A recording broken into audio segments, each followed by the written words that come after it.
Well, howdy folks. In previous videos I have mentioned two young ladies, Thelma and Leah.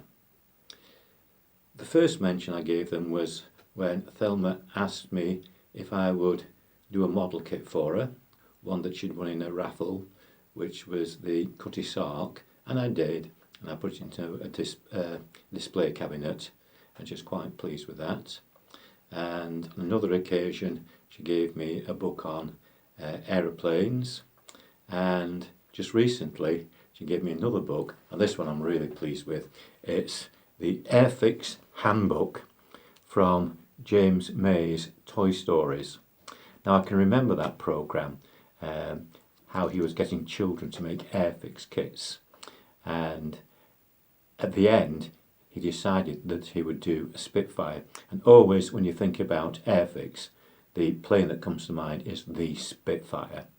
And his kit that he wanted to make was a scale 1:1, in other words a full-size Spitfire. And they had lots of problems and lots of people to help them, and finally they got it made. With it being a 1:1 scale, the model of the pilot was also 1:1 scale, which means it's a full-size human being.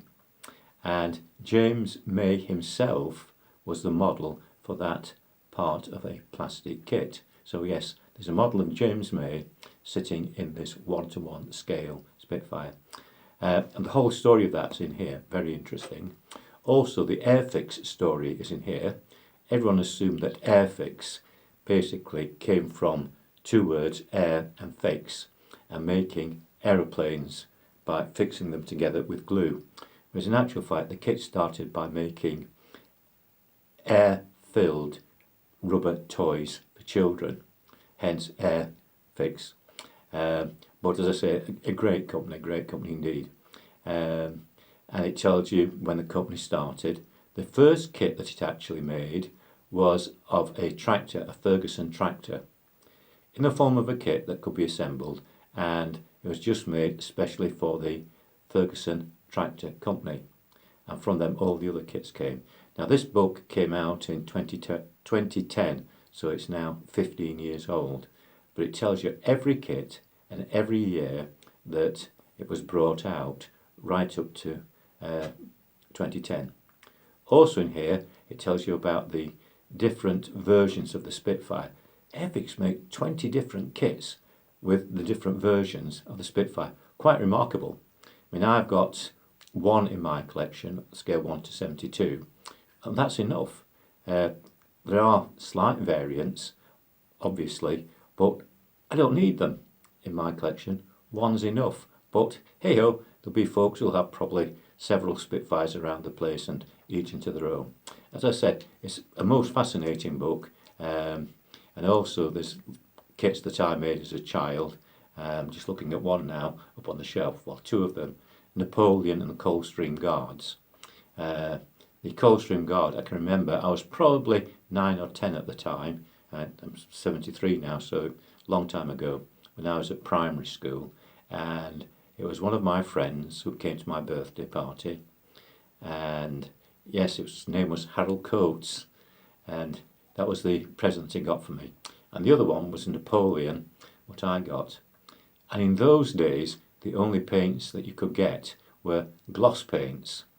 And you put your gloss on, and then you had to wait 24 hours before you could put some more paint on. So it took a long time to make, and I didn't have any flesh-coloured paint or anything, so I just left the faces white, and I rather thought of them as stone statues with the different clothes on. So Napoleon's up there in his long trench coat, sort of a bluey grey colour, and his black boots, and the Coldstream Guardsman, of course, it's red and blue, and that's just looking at them. So yeah, I mean, it's fascinating. A lot of the history of Airfix is that I've been there. And the other thing I remember was with the kits, they just came in a clear plastic bag with a piece of like paper over the top, and when you undid it, took the staples out, all your instructions were in that piece of paper along with your transfers.